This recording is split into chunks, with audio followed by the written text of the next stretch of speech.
خیبر پښتونخوا کې په تیرو 40 ساعتونو کې په وسلوالو بریدونو او نورو پیښو کې د 12 امنیتي اهلکارو په ګډون لږ تر لږه 40 تنه وژل شوي دي. د نامنې نږدې 10 پیښې شوي او 9 پکې په جنوبي ضلعو کې ترسره شوي دي.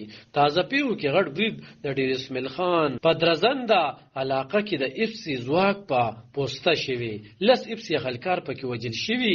لدغه وروسته پرون ماسپښین د بنو جانهیلو کې د پولیس په گشته پارټي برید کې یو پولیس افسر او ساتونکو اهلکار یې وژل شوی.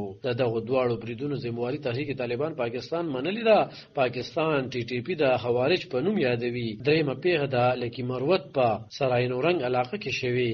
پوزي افسر چې د کاکول په پوزي اکیډمي کې تربیت ترلاسه کولو په جمعات کې دنه وسلوال برید کې وژل شوی او پیښه کې 2 نور کسان جوړل شوی خوم دي. دغه برید ذمہواری هم ټي ټي پی منلې. ټي ټي پی په بنو کې د جمعیت علماء اسلام ګوند د یو تن د وجلو ذمہواری هم منلې. هم پرون په خیبر ضلع کې په امنیتي خلکارو برید کې 2 پوځیان وژل شوي او بل پیښه کې په بر جنوبي وزیرستان کې د اف سی اهلکار او یو پولیس اهلکار پټان کې وژل شوی دی. د بنو پولیسو داوا کړي چې 13 شپه پرې حمله شوی خو برید په شاتم بول شوی او 2 حمله کوونکي وژل دي.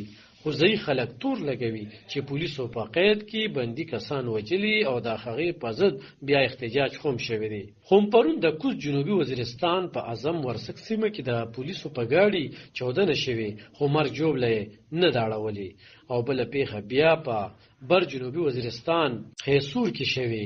د جمعیت علماء اسلام په خواني سېنیټر صالح شاه په کور چودنه شوی خو په کور کې څوک نو او کور یې په بشپړ ډول تباه کړل شوی دی.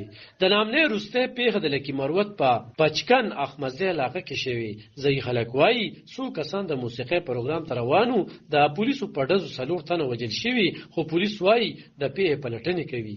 خیبر پښتونخوا په ځانګړي توګه د صوبې جنوبي او قبایلی ضلعو کې پرستو کې د نامنې پیښې سیوا شوي او زیات بریدونه په امنیتي ځواکونو شوي دي. د امنیتي چارو کارپوه په خواني لوړپوړ پولیس افسر اختر علي شاه وایي چې خیبر پښتونخوا کې د نامنې نه ختمېدو څو علتونه دي. نو موړي ول چې یو دا چې وسلوال تنظیمونه یا ډلې په مکمله توګه ختم نه دي شتون لري. بل په افغانستان کې طالبانو په واک کې دراتلو سره وسلوال نو ډاډه شوي دي. نو موړي زیاته کړه چې د پاکستان امنیتي ادارې پولیس او پوج په دفاعي پوزیشن کې ښکاری چې حمله پر وشي جواب کوي. دا سنخ ښکاری چې دوی په وسلوال پسې دي. د پاکستان صدر اسف علي زرداری، وزیر اعظم شهباز شریف او د کورونو چارو وزیر محسن نقوی پرون په اف سی ځواک او نور امنیتي خلکارو بریدونه غندلي او ویلي دي چې ترهګری به د جوړلو څخه ایستلی شي. د پاکستان پوج داوا کوي چې د کلنه په افغانستان کې طالبان په واک کې راغلي پاکستان کې نامنه او ترهګری سیوا شوی ده او د افغانستان د خورینه پاکستان کې ترهګری کیږي.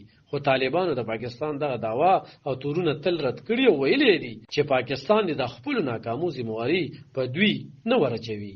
عالم خان شیرپو دلبر نیوز 400 خیبر